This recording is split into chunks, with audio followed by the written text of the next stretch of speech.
तोपर्यंत कोणीही हातामध्ये शस्त्र घ्यायचं, अजिबात शस्त्र घ्यायचं. आणि दुसरा नियम रणांगणामध्ये, एकदा का तो सूर्य अस्थि कलशाचा विलोप झाला की पुन्हा कोणी हातामध्ये शस्त्र घ्यायचं.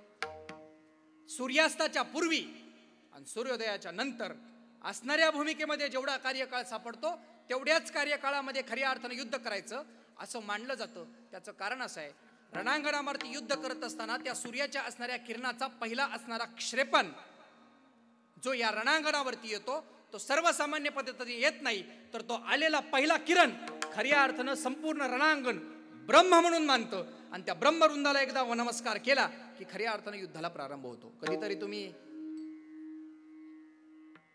महाभारत जर वाचायला निघालात तर महाभारतामध्ये कित्येक स्कंदामध्ये कित्येक ओवी खरं तर त्या असणाऱ्या शंखांच्या नादासाठी वापरलेल्या आहेत. रणांगणामध्ये युद्ध करत असताना वादविवाद आणि भांडणच असंच आहे असं म्हणायचं काही कारण नाही. त्याच्यामध्ये कुठंतरी शास्त्रही आहे, त्याच्यामध्ये कुठंतरी विचारही आहे. आणि हा विचार मांडला आणि विचार मांडल्यानंतर खऱ्या अर्थानं त्या रणांगणावरती युद्ध करत असणाऱ्या त्या ब्रह्माला एकदा वंदन केलं की खऱ्या अर्थानं समाधान वाटतं. त्या ब्रह्माला वंदन करायचं ठरतं आणि ब्रह्माला वंदन केलं की खऱ्या अर्थानं पहिल्या किरणाला साष्टांग दंडवत घालून युद्ध चालू होतं. माझं मत असं आहे, रणांगणावरती येणाऱ्या पहिल्या किरणाला जर खऱ्या अर्थानं तुम्ही ब्रह्म मानत असाल, नीट लक्ष देऊन ऐकलं तर कळेल, रणांगणावरती युद्ध करत असणाऱ्या पहिल्या किरणाला जर तुम्ही ब्रह्म मानत असाल तर बाळाच्या असणाऱ्या आयुष्यामध्ये त्याच्या मुखामध्ये येणारा पहिला शब्द खऱ्या अर्थानं आई आहे. आई नावाचं तत्व हे त्याच्यासाठी खऱ्या अर्थानं ब्रह्म आहे. विठ्ठला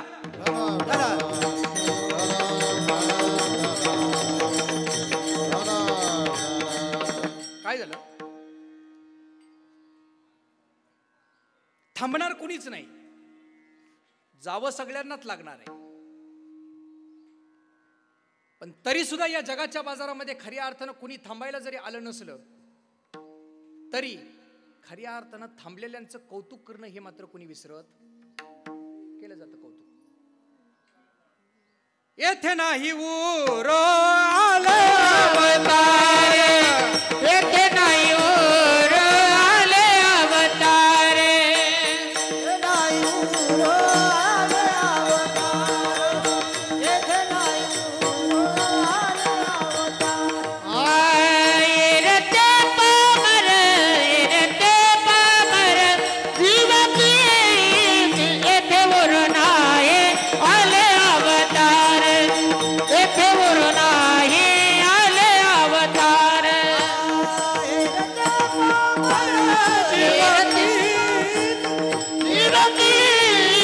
येथे ऊर नाही अवतार, येथे ऊर नाही अवतार.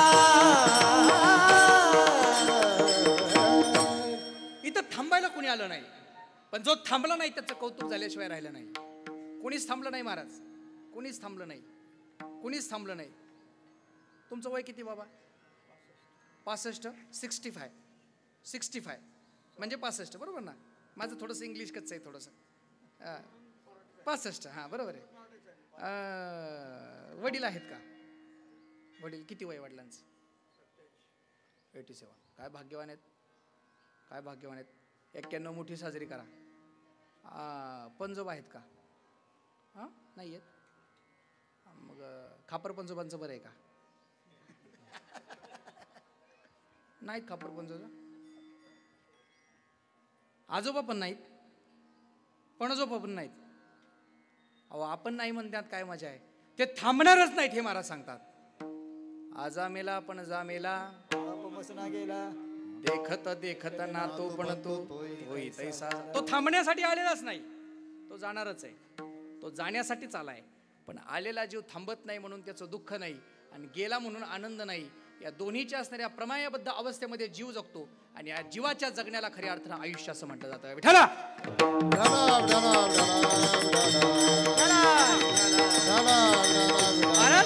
जात सगळ्यांना जावं लागतं, पण कधीतरी जाण्यामागं कुणाला तरी यावं लागतं.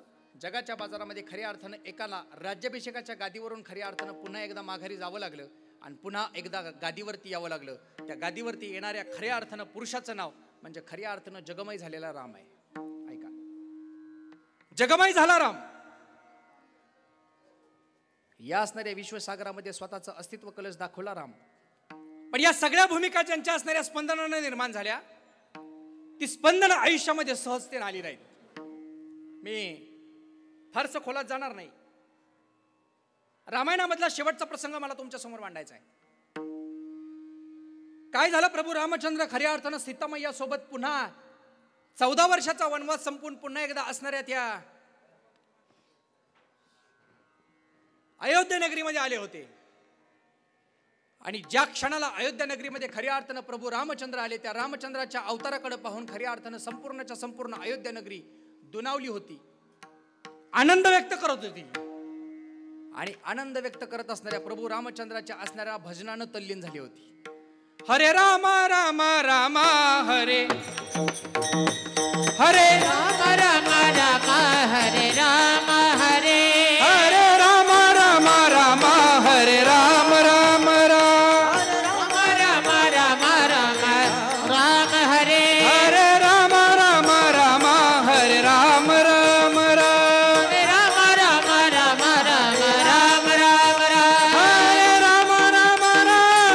राम राम राम हरे राम राम राम हरे राम राम राम हरे राम राम राम हरे राम राम राम हरे राम राम राम हरे राम राम हरे राम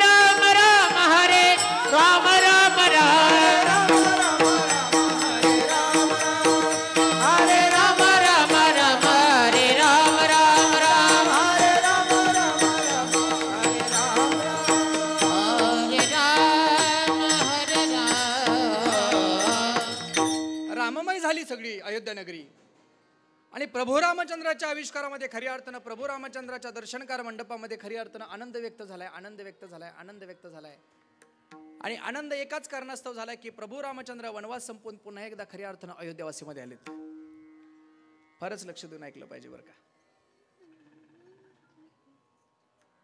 एक वाक्य बोलू का?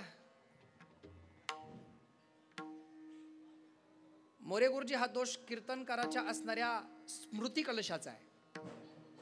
कारण ज्यांच्या स्मृतीमध्ये तुम्ही तुमचं जीवन व्यतीत करतात, त्यांच्या कितीतरी स्मृतीचे स्पंदन तुमच्या अंगावरती उडतात आणि तुम्ही तसेच बनता.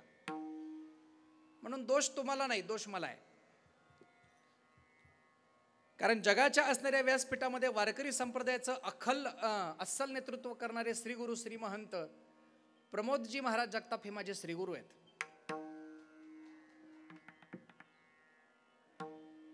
तुम्ही त्यांना जाणता म्हणून टाळी वाजवली.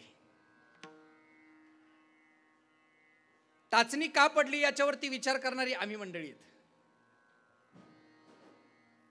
टाचणी कारण 160 मिनिटाचा असणारा विचार प्रवास मी तुमच्या समोर मांडत असताना 160 मिनिटच बोलतो असं मानायचं अजिबात काही कारण नाही.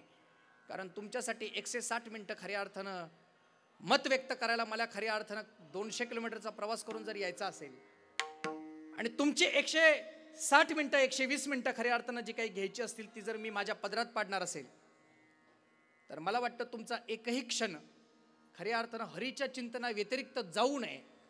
आणि म्हणून खऱ्या अर्थानं काही स्पंदन निर्माण करून आमच्या असणाऱ्या फडकरी देगलूरकर परंपरेनं खऱ्या अर्थानं कीर्तनकार म्हणून आपण खऱ्या अर्थाने या समाजामध्ये या व्यासपीठावरती वावरत असतो. आणि अण्णा एक वाक्य बोलतात, मला वाटतं अण्णांचं एक वाक्य सांगतो पुढे निघून जातो. अण्णांचं बोलणं फार विलक्षण आहे. अण्णांचं बोलणं फार एका उंचीवर आहे. आणि मी नेहमी श्रोतावर्गाला नेहमी सांगत असतो, हिमालयाच्या पर्वतावरून जर खऱ्या अर्थानं महाराज एखादं मत व्यक्त करत असतील तर आपणही हिमालयाच्या पायथ्यालाच बसून ऐकलं पाहिजे. नाहीतर महाराजांनी मत हिमालयाच्या पर्वतावरून करायचं आणि आपण खंडाळ्याच्या घाटातून ऐकायचं जमणार नाही. त्या मताला एक स्थिरता आहे, त्या मताला एक उंची आहे. आणि अण्णा एक वाक्य बोलतात. काय म्हणतात अण्णा? ऐकताय तुम्ही? अण्णांचं वाक्य असं आहे. अण्णा असं म्हणतात, ऐकणाऱ्यानं कानाचे सर्वेंद्रिय करून इतकं एकटकतेनं ऐकलं पाहिजे की, काय म्हणतात अण्णा? अण्णा असं म्हणतात, ऐकणाऱ्यानं कानाचे सर्वेंद्रिय इतके एकवटतेनं ऐकलं पाहिजे की त्या देणाऱ्यानं म्हणजे त्या कीर्तनकारानं, त्या प्रवचनकारानं, त्या गायक वृंदानं, त्या पखवाज वाजवणाऱ्यानं त्यांच्या अंतःकरणात जरी नसलं ना तरी सुद्धा तुमच्या ऐकण्याकडं पाहून काहीतरी चांगलं दान दिलं पाहिजे असं आपण ऐकलं पाहिजे. विठ्ठला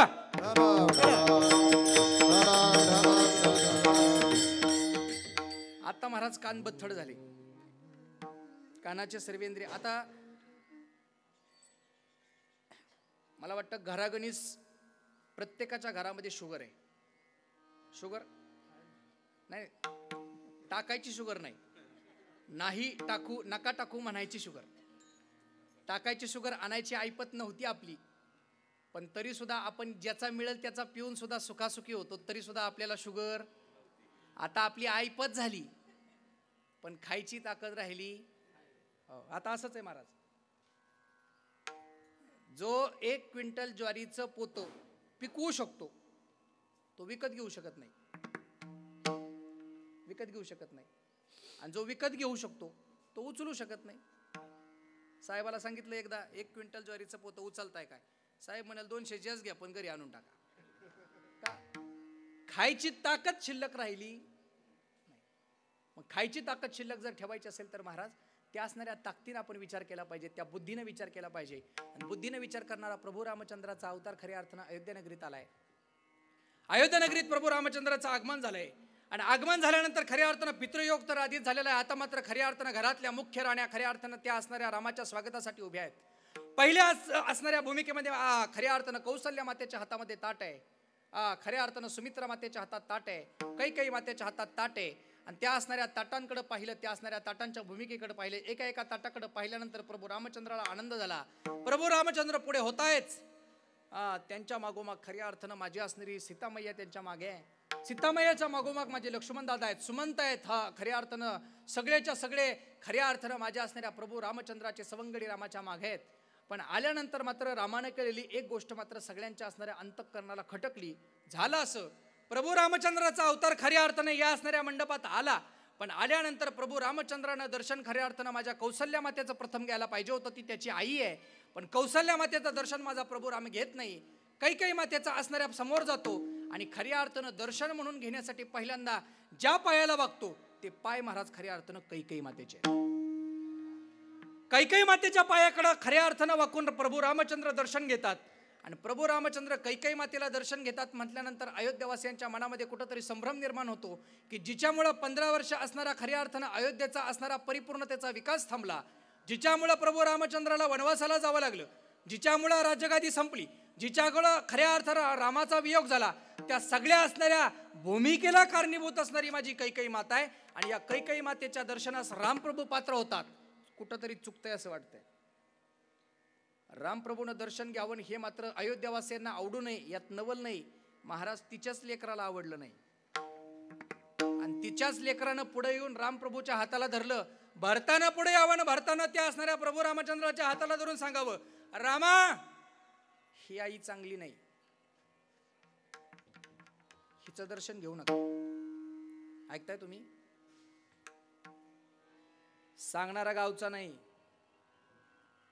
सांगणारा शेजारचा नाही, सांगणारा परिसरातला नाही, सांगणारा नगरातला नाही, सांगणारा उदरातला आहे. नाही कळलं? तिच्याच उदरात ज्याचा जन्म झाला तो भरत खऱ्या अर्थानं सांगतो, रामा ही आई चांगली नाही, ही आई चांगली नाही. या आईमुळे आतापर्यंत आपला खऱ्या अर्थानं बंधुवियोग झाला, या आईमुळे दुःख झालं, या आईमुळे खऱ्या अर्थानं तुम्हाला वनवास भोगावा लागला. हिचं दर्शन घेऊ नका. दर्शन घ्यायचं असलं तर खऱ्या अर्थानं कौसल्या मातेचं दर्शन घ्या. दर्शन घ्यायचं असेल तर खऱ्या अर्थानं माझ्या असणाऱ्या सुमित्रा मातेचं दर्शन घ्या. पण कैकेयी मातेचं दर्शन घेऊ नका. तुम्हाला विनंती आहे, तुम्ही घ्यायचंच असेल दर्शन तर या दोन्ही मातेचं दर्शन घ्या, पण खऱ्या अर्थानं या कैकेयी मातेचं दर्शन घेऊ नका. प्रभू रामचंद्र शांत आहेत, संयमी आहेत, एकपत्नी आहे, एकवचनी आहे, एकबाणी आहे. रामप्रभूनं खऱ्या अर्थानं भरताकडे नजर फिरवली आणि सांगितलं, भरता एकदा बोललास ऐकून घेतलं, पण पुन्हा जर पुन्हांदा खऱ्या अर्थाने या आईविषयी जर अपशब्द काढशील तर याद राख, आतापर्यंत तुझ्यावरती मी नजरवर केलेली नाही, पण पुन्हा जर या आईविषयी एक शब्द जरी काढला तरी मी खपवून घेणार नाही. आईचं म्हणून दर्शन जर कोणत्या घ्यायचं असेल तर माझ्यासाठी या जगाच्या बाजारामध्ये खऱ्या अर्थानं सर्वश्रेष्ठ जर आई कोण असेल तर ती माझी कैकेयी आहे. मला सगळे प्रश्नांकित झाले. विचार पडला सगळ्यांना, काय म्हणतायत प्रभू राम, काय बोलतात प्रभू राम. जगाच्या बाजारामध्ये प्रेम व्यक्त करणारी जर माता माऊली कोणती असेल तर खऱ्या अर्थानं ती कैकेयी माता असेल. कैकेयी चांगली को महाराज? कैकेयी चांगली का? कैकेयी चांगली. काय म्हणणे तुमचं? तुमच्यात आहे का कैकेयी कोणी? नाही, कैकेयी सारखी नसू द्या, कैकेयी नावाची असू द्या. नाही नाही, तुमच्या ताई इकडं बसलेल्यांपैकी कोणी आहे का कैकेयी? कैकेयी. जगाच्या बाजारामध्ये कैकेयी नाव, कैकेयी नाव कुणाच्याच घरी सापडणार? कैकेयी नावच नाही. एका असणाऱ्या माई माऊलीचं नाव कैकेयी पडलं आणि त्या कैकेयीने केलेल्या कार्याच्या प्रबंधकाला इतका मोठा कलंक लागला की पुन्हा जगाच्या बाजारामध्ये कैकेयी नाव कोणी ठेवलं नाही. घराघरात राम आहे, पण कैकेयी कुणाच्याही घरात. कौशल्य सगळ्यांच्या घरात आहे, सुमित्रा सगळ्यांच्या घरात आहे, माझी यशोदा सगळ्यांच्या घरात आहे, देवकी सगळ्यांच्या घरात आहे, पण कैकेयी कुणाच्या घरात? एकच कार्य केलं. काय केलं? माझ्या प्रभू रामचंद्राला राज्याभिषेकाच्या आदल्या दिवशी खऱ्या अर्थानं काय केलं? वनवासाला पाठवलं. पण तरी सुद्धा प्रभू रामचंद्र सांगतात, दर्शन जर घ्यायचं असेल तर याच आईचं घ्यावं लागेल. भरतानं प्रश्न केला, भरता ऐकलंच ते खरंय, बोलतोय तेही खरंय. दर्शन पात्र जर जगाच्या बाजारामध्ये खऱ्या अर्थानं कोणती आई असेल तर ती खऱ्या अर्थानं माझी कैकेयी माता आहे, कौशल्या माता नाही, सुमित्रा माता नाही. भरतानं मान खाली घेतली, हात जोडले. रामाच्या आदेशापुढे भरताचं चाललं नाही, लक्ष्मणाचं चाललं नाही, परंतु लक्ष्मण दादा पुढे येऊन बोलवू लागले, हरकत नाही रामा, तुम्ही सांगताय ती आई आम्ही खऱ्या अर्थानं मोठी आहे मानायला तयार आहे, दर्शन घेण्यास पात्र आहे मानायला तयार आहे, पण एका प्रश्नाचं उत्तर तुम्ही स्पष्ट केल्याशिवाय आम्ही पुढे जाणार नाही. कोणकोणत्या हेतूमुळे खऱ्या अर्थानं ही आई तुम्हाला चांगली वाटते तर हेतू स्पष्ट करा. त्या असणाऱ्या हेतूवरती आमचं समाधान झालं तर जगाच्या बाजारामध्ये हिला आम्ही चांगलं मानल्याशिवाय राहणार नाही. प्रभू रामचंद्र बोलते झालेत आणि प्रभू रामचंद्रानं जे उत्तर दिलं ते जगाच्या व्यासपीठावरती सगळ्यात महत्वाचं आहे. हीच आई श्रेष्ठ आहे राजा हो, हीच आई श्रेष्ठ आहे का? या असणाऱ्या आईमुळं खऱ्या अर्थानं ऐका, प्रभू रामचंद्राचा अवतार बोलतो.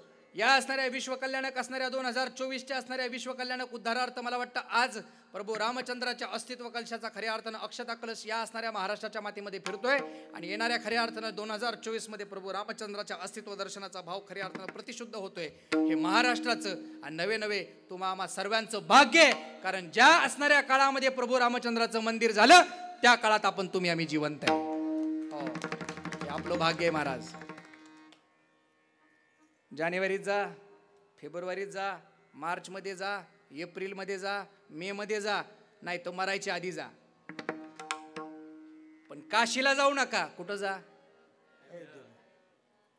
अयोध्येला जा. त्या रामप्रभूच्या अवताराचं एकदा दर्शन घ्या. खूप मोठा निर्णय झाला महाराज. खूप. मी कोणत्या जातीचा नाही, पक्षाचा नाही, मला काही घेणं नाही. मोरे गुरुजी मला एकाने विचारलं होतं, महाराज बऱ्यापैकी गावात प्रसिद्धी झाली, वॉर्डातनं फॉर्म भरता का? खेडेकर गुरुजी असले बिलगायला येतात बरं का पटकन. वॉर्डातनं फॉर्म भरता का घरातल्या वॉर्डात? अरे म्हणलं वॉर्डात जर फॉर्म भरला तर 2 फरक होऊ शकतात. म्हणलं काय? 2 फरक होऊ शकतात. वॉर्डामध्ये जर फॉर्म भरला तर वॉर्डात घरं 240, वॉर्डात जर फॉर्म भरला तर वॉर्डात घरं 240. 240 घरामध्ये जाऊन त्या असणाऱ्या 240 गुणिले 4 करा. त्या चौघाच्या हाताला पायाला धरून मला नमस्कार घालावा लागेल. तेवढं तारखेचं लक्षात ठेवा, चिन्हाचं लक्षात ठेवा, तारखेचं लक्षात ठेवा, सांगावं लागेल. पण वॉर्डातनं फॉर्म नाही भरला ना आणि नुसता वारकरी संप्रदायात नुसता उभा राहिलो ना, 240 नाही 2040 पायाला दर्शन करून गेल्याशिवाय राहणार नाही. जातीचं पक्षाचं काही घेणं नाही, पण तरी सुद्धा त्या असणाऱ्या निर्णयाला आमचा सगळ्यांचा पाठिंबा आहे. फार मोठा अभिमान आहे. खऱ्या अर्थानं या असणाऱ्या प्रभू राम परमात्म्याचं खऱ्या अर्थानं ते मंदिर अयोध्येत होते. कधी आपल्याला जमेल तेव्हा जाऊन पहा, दर्शन घ्या, कृतकृत्य व्हा. आणि असणाऱ्या या प्रभू रामचंद्रानं उत्तर द्यायला चालू केलं, भरता लक्ष्मणा, दर्शन घेण्यास पात्र जर कोणती आई असेल तर ती खऱ्या अर्थानं माझी असणारी कैकेयी माताच आहे. कारण जगाच्या बाजारामध्ये पहिलं उत्तर प्रभू रामचंद्र देत आहेत. जगाच्या व्यासपीठामध्ये या असणाऱ्या भूतलावरती संपूर्ण महाराष्ट्र नव्हे तर संपूर्ण भारत देश माझा कसा आहे हे पाहण्याचं सौभाग्य जर कुणामुळे लाभलं असेल तर ते मला खऱ्या अर्थानं माझ्या कैकेयी मातेमुळे लाभलं. यदा कदाचित कौशल्याचं ऐकलं असतं खऱ्या अर्थानं गादीवरती बसलो असतो, अयोध्येमध्ये राम माहीत झाला असता, पण अयोध्येच्या बाहेर खऱ्या अर्थानं असणाऱ्या या रामाला कुणी ओळखलं नसतं. पहिलं कारण खऱ्या अर्थानं